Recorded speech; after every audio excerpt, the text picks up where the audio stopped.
The salt air stung my nostrils as I stood on the weathered porch of what my mother-in-law Catherine had dubbed Emily's Folly. The old beach house creaked in the wind, its faded blue paint peeling away to reveal the history beneath. My inheritance from Great-Aunt Emily had been met with mockery from my husband's family. But standing here now, I felt a deeper connection to the mystery that was about to unfold.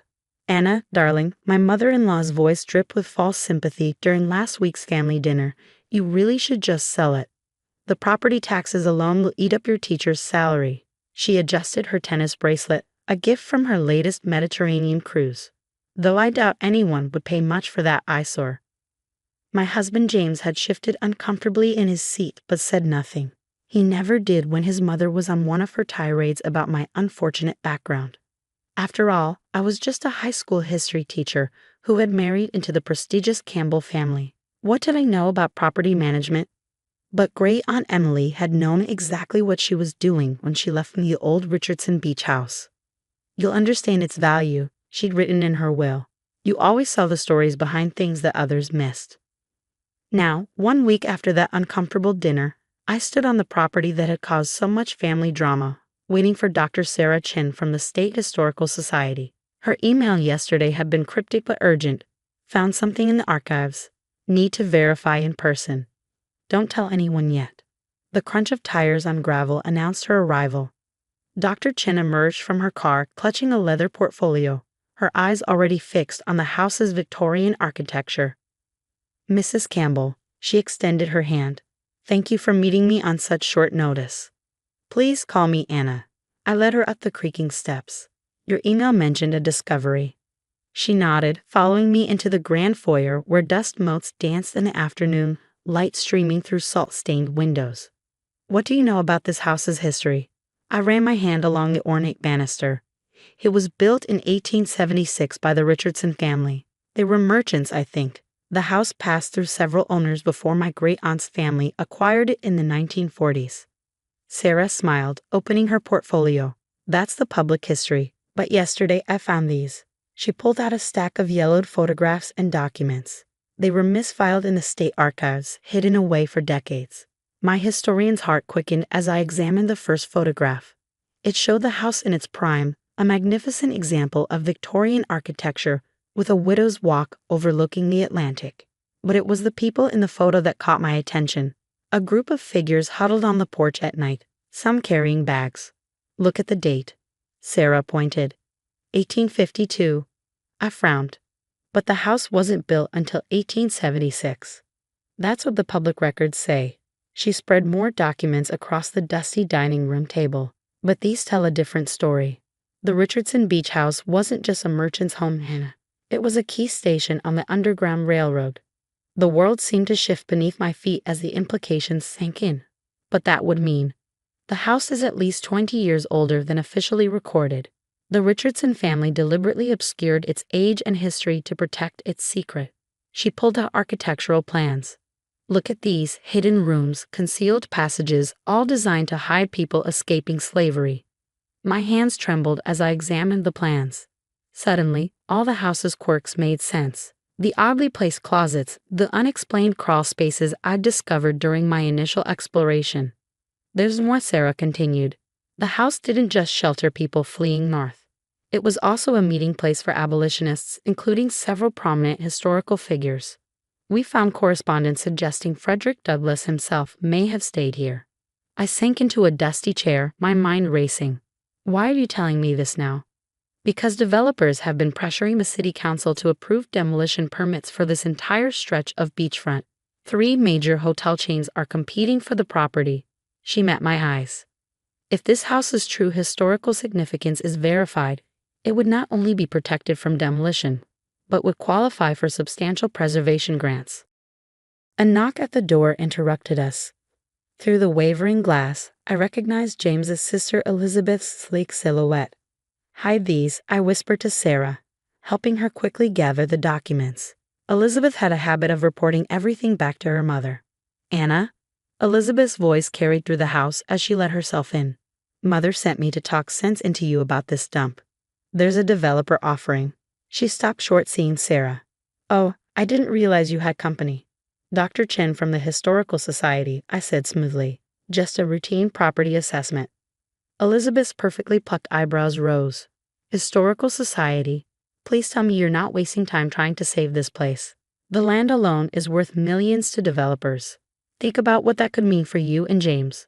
I caught Sarah's slight head shake. The house's true history needed to remain secret until it could be properly documented and protected. Just doing my due diligence, I replied. You know me, always interested in history. Elizabeth sighed dramatically. Mother's right. You never could think practically. We're having dinner at their house tonight. Do try to dress appropriately this time. With a final disdainful glance at the house, she clicked her way back to her Mercedes. After she left, Sarah and I spent hours documenting everything. Hidden compartments in the library paneling. A concealed staircase behind what I thought was a linen closet. Initials and dates carved into basement beams by people waiting for their journey north. How long until we can go public with this?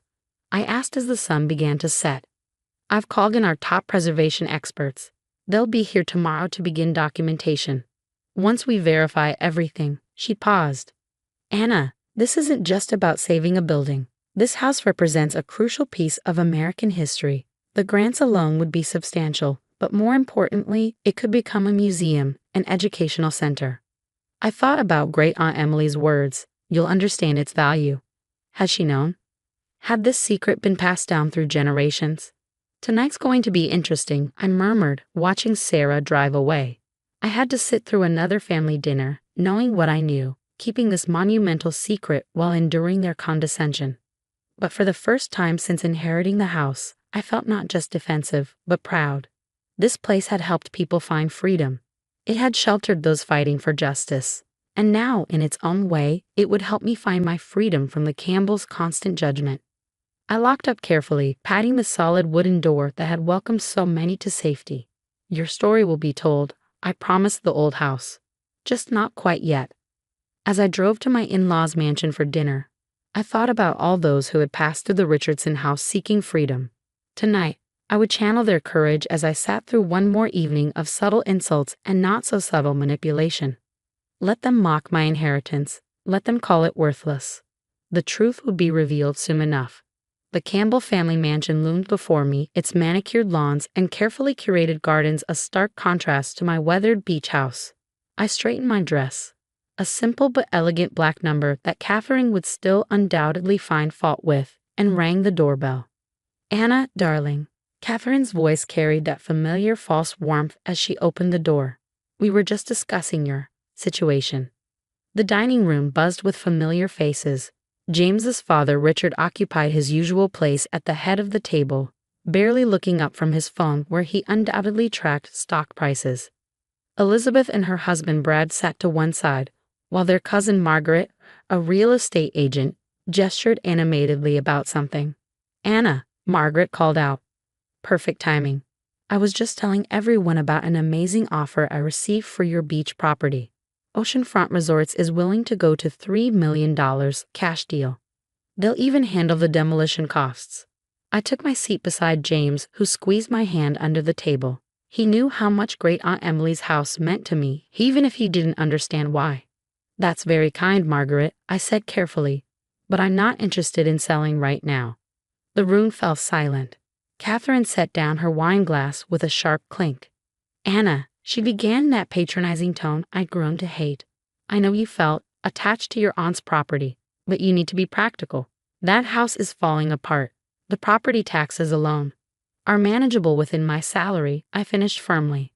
Actually, I've been meeting with the Historical Society about. Oh God, Elizabeth interrupted, rolling her eyes. You're not still on about the historical value, are you? It's just an old beach house. If they only knew what Sarah and I had discovered in those hidden rooms just hours ago. The concealed passages that had guided hundreds to freedom. The coded messages still visible in the woodwork. The proof of American heroes who had walked those halls. I've had developers calling all day, Margaret pressed. After Elizabeth mentioned you might be willing to sell, Oceanfront's offer might not last long. You did what? I turned to Elizabeth, feeling my composure crack slightly. You had no right to. We're trying to help you, Catherine cut in smoothly. James, darling, talk some sense into your wife. Think what you could do with $3 million. James shifted uncomfortably. Mother, if Anna wants to keep the house, then she's being selfish, Catherine snapped. That property could be developed into something useful. Instead, she's clinging to a worthless relic because of some misguided sentimentality about her aunt. My phone buzzed. A text from Sarah. Documentation complete. Preservation Board reviewing emergency protected status. Press conference tomorrow? A surge of strength flowed through me. The time for secrets was over. That worthless relic, I said quietly but firmly, is one of the oldest surviving stations on the Underground Railroad on the eastern seaboard. The room fell silent again, but differently this time. Margaret's fork clattered against her plate. The what? Elizabeth asked. I pulled out my phone, displaying the photographs Sarah had discovered. The house wasn't built in 1876. That was a cover story. It was built in the 1830s and served as a crucial safe house for people escaping slavery. The Historical Society has discovered proof that Frederick Douglass himself stayed there. Catherine's face had gone pale. That's impossible. The Preservation Board is meeting right now to grant it emergency protected status. I continued. Once that happens, it will qualify for substantial restoration grants. The Historical Society plans to help convert it into a museum and educational center. But the developers, Margaret stammered, won't be able to touch it. I finished. The house will be protected under both state and federal preservation laws. In fact, I allowed myself a small smile. Given its historical significance, the property value is now estimated at over $25 million. Richard finally looked up from his phone. $25 million? Not that it's for sale, I added. Some things are worth more than money.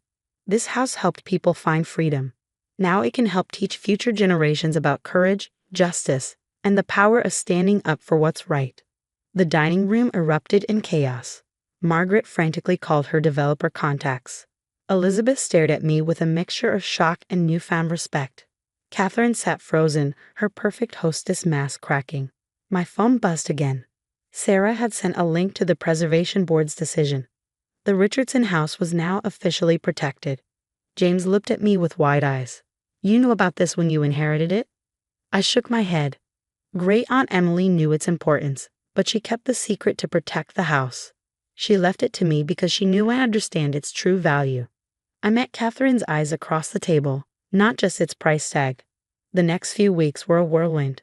The press conference revealing the house's history made national news. Preservation grants and private donations poured in. Historians and researchers arrived to document every detail of the house's role in American history.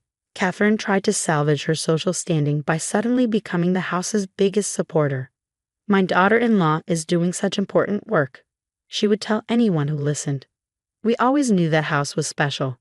I let her spin her stories. The truth was in the house itself, in its hidden rooms and secret passages, in the messages carved into its bones by those who had passed through seeking freedom. We opened the Richardson House Museum exactly 1 year after my dinner confrontation with the Campbells. The restoration had been painstaking, preserving both the house's historical features and its secrets. Each room told a story, of courage, of hope, of the fight for justice. On opening day, I stood on the same porch where I had once felt so uncertain, now addressing a crowd of hundreds. Journalists, historians, and descendants of those who had found shelter in the house gathered to honor his legacy. This house, I told them, represents more than just architecture or history. It represents the courage of those who sought freedom, and those who risked everything to help them find it. Its value isn't in its walls or its worth to developers. Its true value is in the stories it tells and the lessons it teaches. James stood in the crowd, beaming with pride. Over the past year, he had found his own voice, standing up to his family's materialism and supporting my vision for the house's future. Even Catherine had eventually come around, though I suspect the house's newfound prestige had more to do with it than any real change of heart. After the ceremony, I found a quiet moment alone in the library, running my hands along the panels that had once hidden freedom seekers. A photograph of Great Aunt Emily now hung on the wall, her knowing smile watching over the room. You were right, I whispered to her image. I did understand its value. The Richardson house continues to tell its story. School groups tour its halls. learning about courage and justice. Researchers study its secrets, uncovering new details about its role in history. And sometimes, on quiet evenings when the sun sets over the Atlantic, I sit on that weathered porch and think about all those who passed through, seeking freedom, finding hope. Catherine still occasionally makes comments about what the property could have been worth to developers. But those comments don't sting anymore, because I know now what Great Aunt Emily knew all along, that some inheritances are worth far more than money, and some houses hold treasures that can't be measured in dollars and cents. They hold our history, our stories, our lessons about right and wrong. And sometimes they hold the power to change not just our lives, but our understanding of who we are and what we stand for. The beach house that was once mocked as worthless now stands as a monument to courage, a testament to the power of preserving history, and a reminder that true value isn't always visible at first glance. Sometimes, like freedom itself, it must be discovered, protected, and shared with the world.